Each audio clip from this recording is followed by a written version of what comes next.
Good evening dear students, welcome to smart IAS classes. Class 10 की जो chapter 1 की geography की सीरीज लेकर चल रहे थे, इसमें पिछली क्लास में हमने जो पढ़ा, इसमें टाइप्स ऑफ सॉइल पढ़ा, arid soil, laterite soil, red soil, black soil. ये भी पढ़ा कि किन किन चीजों की इसमें किस सॉइल में डिफिशियंसी होती है, किन चीजों की अधिकता होती है, कौन सी सर्वाधिक खेती कहाँ कहाँ पर की जा सकती है। तो आज इस चैप्टर की हमारी लास्ट क्लास होगी इसमें, जो कि होगी पार्ट 5। और शुरू करते हैं। Soil erosion. Soil erosion. Soil erosion को एकदम सिंपल भाषा में देखें तो होता है मिट्टी का कटाव। क्या? मिट्टी का कटाव। एकदम सिंपल, कुछ नहीं है। सॉइल इरोजन का मतलब मिट्टी का कटाव।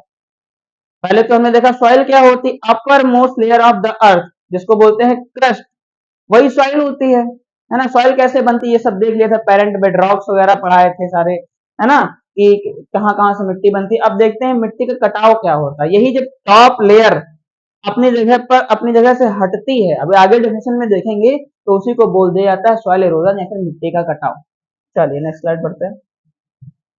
Removal of top soil from one place to another by natural agencies. अभी नेचुरल एजेंसीज हैं एयर, वाटर, है ना, एयर और वाटर, ये इसके क्या है, नेचुरल। अब इनको नेचुरल एजेंसीज क्यों बोला गया?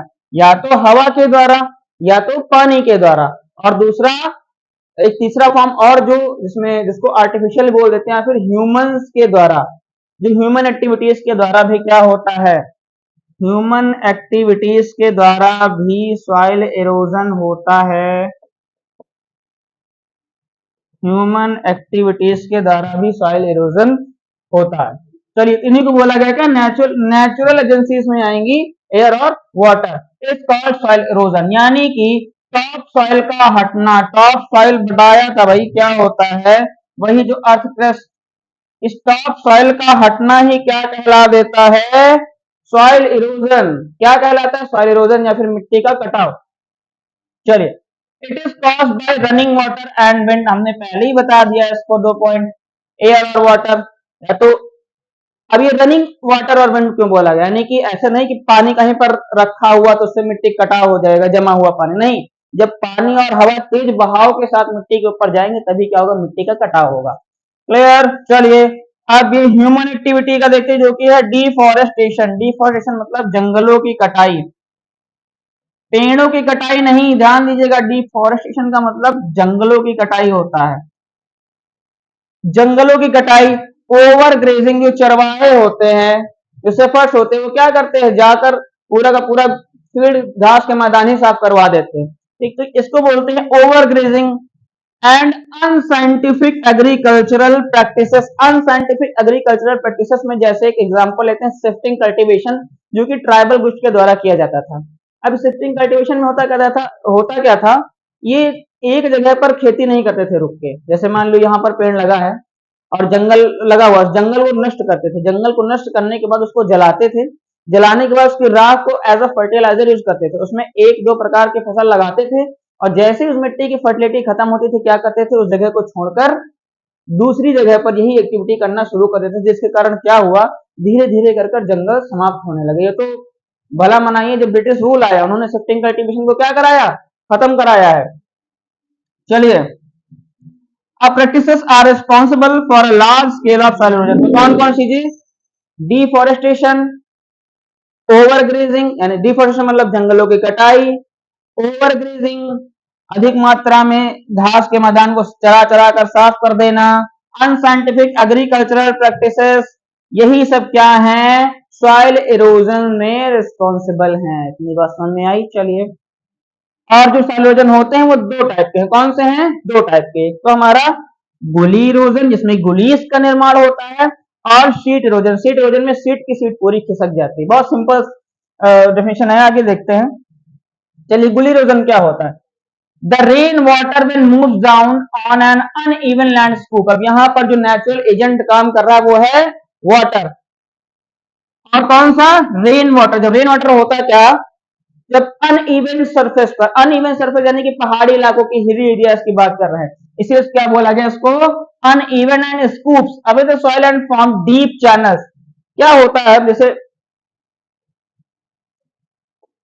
ये देखते हैं हम, मान लो अनइवन लैंड ऐसे करके बना हुआ, अब यहां से क्या होगा, पानी बह रहा होगा, ठीक है। तो मान लेते यहाँ पानी आया, वर्षा हो रही है ऐसे ऐसे, तो यहां से जो वर्षा होगी वो क्या करेगी, यहां पर एकदम सीधे स्ट्रेट आकर ये कटाव कर देगी, क्या कर देगी, कटाव कर देगी, यहां पर डीप चैनल बन जाएगा। ये क्या बन जाएगा, डीप चैनल, गुलीस और रिल्स का निर्माण हो जाएगा। इन्हीं को बोलते हैं गुलीस। क्या बोलते हैं इनको, gullies. This type of erosion is called gully erosion. उसी टाइप के इरोजन को क्या बोलते हैं, गुली इरोजन, यानी कि इस मिट्टी के कटाव को बोलते हैं गुली इरोजन। सिंपल। होता क्या है कि अनइवन लैंड पर जब पानी आता है, अब एक प्रैक्टिकल कर लीजिएगा, पानी को ऐसे बॉटल से नीचे गिराइए मिट्टी पर, तो मिट्टी में क्या गड्ढे टाइप का बन जाएगा ना, तो गड्ढा टाइप का बन जाएगा, वो समझ ले तरीके से गुली है।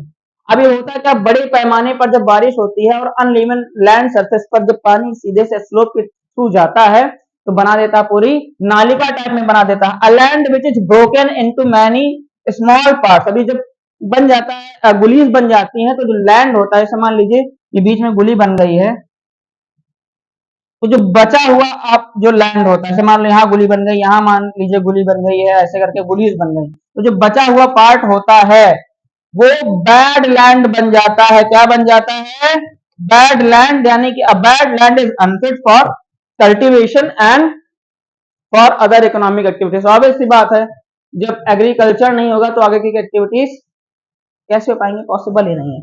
चलिए नेक्स्ट क्लास की ओर बढ़ते हैं, स्लाइड की ओर, सॉरी। ये देखिए गुलीस, मान लीजिए पानी यहां से बहता हुआ आ रहा था ऐसे करके, क्लियर, और इधर से भी आ रहा था, तो इसने क्या किया, एक नालिका कहने की, देखिए मिट्टी का कटाव हो गया, अर्थ क्रस्ट में क्या हुआ है, ब्रेक आ गया, और ये देखिए पूरा गुली का निर्माण ऐसे यहाँ होता चला गया, ऐसे इधर को चला गया है, ये गुली एक बनती तैयार हो जाएगी। तो बाकी का जो बचा हुआ लैंड है, this is unfit for cultivation, यानी कि there is no agriculture activities at all. Clear. चलिए let's move to next slide को बढ़ते हैं, सीट इरोजन देखते हैं। दो टाइप के इरोजन बताया ना, एक तो गुली इरोजन, दूसरा सीट इरोजन। इसमें होता क्या है, ये भी अनइवन लैंड ही होता है, लेकिन जहां पर समतल एरिया होता है वहां पर ये पूरा सीट का सीट खिसक जाता है। डेफिनेशन की ओर चलते देखते हैं।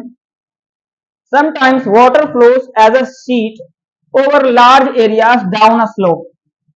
जब ऊंचाई से पानी नीचे की ओर एक बड़े सीट के फॉर्म में बढ़ता चला जाता है, नीचे चला आता है, तो वो क्या करता है, पूरा का पूरा the water takes away the top soil यानी कि ऊपरी सतह की, मिट्टी की ऊपरी सतह की काटते हुए चला जाता है। तो यार this type of erosion is called sheet erosion. इस टाइप के इरोजन को क्या बोलते हैं, सीट इरोजन बोला जाता है, यानी कि पानी ढलान से आएगा और पूरी की पूरी सीट साफ कर लेकर चला जाएगा, या तो गुलीस का निर्माण करेगा तो नालिका बन जाएगी, या तो पूरी की पूरी सीट ही लेकर वो साफ करके चला जाएगा। चलिए नेक्स्ट स्लाइड पर बढ़ते हैं, सॉइल कंजर्वेशन मेथड्स। अब कैसे हम सॉइल इरोजन को बचा सकते हैं, कौन कौन से प्रिवेंटिव मेथड्स हैं, उनको हम देखेंगे। तो सॉइल इरोजन जो बेसिकली हमने देखा, वो देखा जहां पर अनइवन लैंड था, जहां पर प्लेन्स होते वहां पर सॉइल इरोजन की घटना नहीं होती है। तो यार, तो जैसे सॉइल इरोजन अनइवन लैंड्स पर होता है, तो वहां पर खेती के कुछ तरीके अलग करने पड़ेंगे। जैसे सबसे पहला है कॉन्टर फार्मिंग। कॉन्टर फार्मिंग, इसको कॉन्टर प्लफिंग भी बोलते हैं। Ploughing along the contour lines can decelerate the flow of water down the slope. इसकी थोड़ा सा मैकेनिज्म समझिएगा। ये इसकी आकृति देखिए, ऐसे करके बनाई गई है ना, ये जो प्लफिंग की जाती है, जो प्लफिंग की जाती है वो स्लोप के समांतर क्रम में पैरेलली की जाती है, जिससे होता क्या है, ध्यान दीजिएगा, पानी जब आता है, पानी मान लीजिए यहां पर आया, तो क्या होगा, यहां से धीरे धीरे डिस्ट्रीब्यूट होगा, यानी कि एक झोंके में नहीं जाएगा, धीरे धीरे डिस्ट्रीब्यूट होगा, जिसके कारण क्या होगा, ये पानी प्राप्त कर लेंगे। पानी प्राप्त करने के साथ इसमें नमी भी आ जाएगी और साथ ही साथ क्या होगा, पानी आगे बढ़ता हुआ चला जाएगा, जिसके कारण नमी भी बनी रहेगी और सॉइल इरोजन की भी घटना नहीं होगी। क्लियर? फिर से मैकेनिज्म देख लीजिए एक बार। होता क्या है, यहाँ पर पानी आएगा और यहां से डिस्ट्रीब्यूट होगा धीरे धीरे, इसीलिए इसको आकृति में करते, कौन सी आकृति में करते हैं, जहां पर स्लोप होगा, स्लोप के पैरेलली ही क्या करते हैं, प्लफिंग करते हैं। क्लियर? चलिए नेक्स्ट स्लाइड की ओर बढ़ते हैं। एक दूसरी है टेरेस फार्मिंग, सिमिलरली ऐसी होती है लेकिन ये पहाड़ों पर होती है। क्लियर? जहां पर हिली एरियाज होते हैं, तो हिली एरियाज हम क्या करते हैं, सीढ़ी नुमा, इसको हिंदी में बोलते हैं, हिंदी में इसको बोलते हैं सीढ़ी नुमा आकृति की खेती पहाड़ी इलाकों में की जाती है। कहां पर की जाती है, पहाड़ी इलाकों में की जाती है सीढ़ी नुमा आकृति की खेती। क्लियर? होगा क्या इसमें, जैसे जैसे स्लोप्स डाउन होते हैं वैसे वैसे उन्हीं की स्लोप्स के अकॉर्डिंग इसमें सीढ़ियां बनाई जाती हैं। अभी हमने देखा सीट इरोजन और गुली इरोजन, है ना, तो क्या हुआ, जब पानी उसमें आएगा तो पानी का बहाव कम हो जाएगा। पानी का बहाव कम कैसे होगा, जैसे आपसे कहे छत से पानी नीचे डायरेक्ट डाल दीजिए तो हो जाएगा क्या, गड्ढा। और वही कहे जाइए अपने छत से जीने के थ्रू पानी डाले, जीने के थ्रू क्या होगा, पानी धीरे धीरे धीरे धीरे करता बहता हुआ आएगा और सभी जीने गीले भी हो जाएंगे। यही इसमें भी होता है, क्योंकि पहाड़ों पर पानी रोकना बड़ा टास्क है ना। मान लीजिए इरिगेशन करेंगे, इसमें इरिगेशन में भी फायदा है। अगर इरिगेशन करते हैं तो पानी रुकेगा कैसे, लेकिन जब टेरेस फार्मिंग करेंगे तो ये ऐसा पॉसिबल है कि यहाँ पानी आया, इसने अपने में डिस्ट्रीब्यूट किया, तो उसने पानी नीचे भेज दिया, उसने क्या किया, पानी को नीचे भेज दिया। देखिए यहाँ पानी था, यहाँ पानी आया, पानी को नीचे भेजा इसने, फिर इसने पानी नीचे भेजा, फिर इस सीढ़ी नीचे पानी भेजा, ऐसे करते करते सभी सीढ़ियों पर पानी पहुंचता चला जाएगा और नमी होल्ड करने के साथ साथ ये इसका इरिगेशन भी हो जाएगा। क्लियर? चलिए नेक्स्ट स्लाइड पे बढ़ते हैं।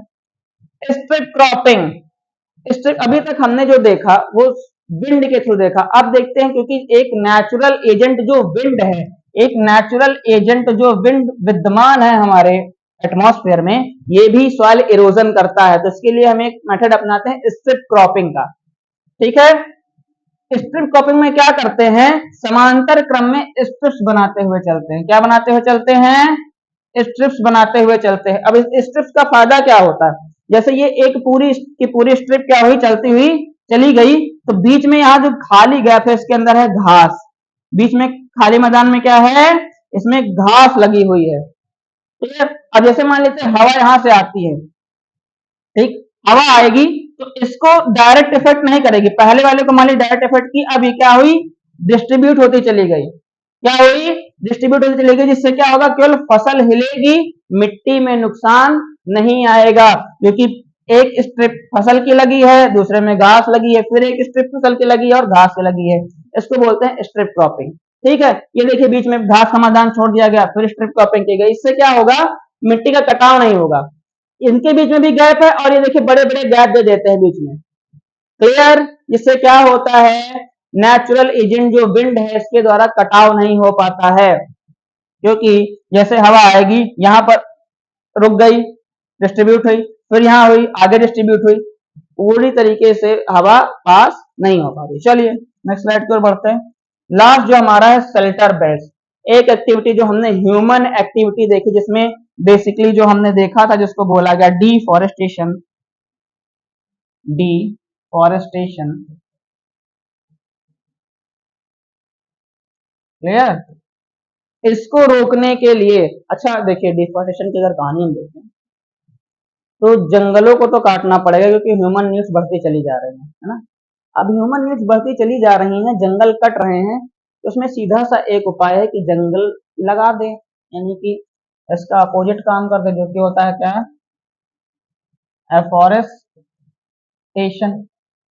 नहीं तो ग्लोबल वार पॉल्यूशन तो इफेक्ट हो ही रहा, साथ में नेचुरल रिसोर्स जो जंगल है बचेगा भी नहीं।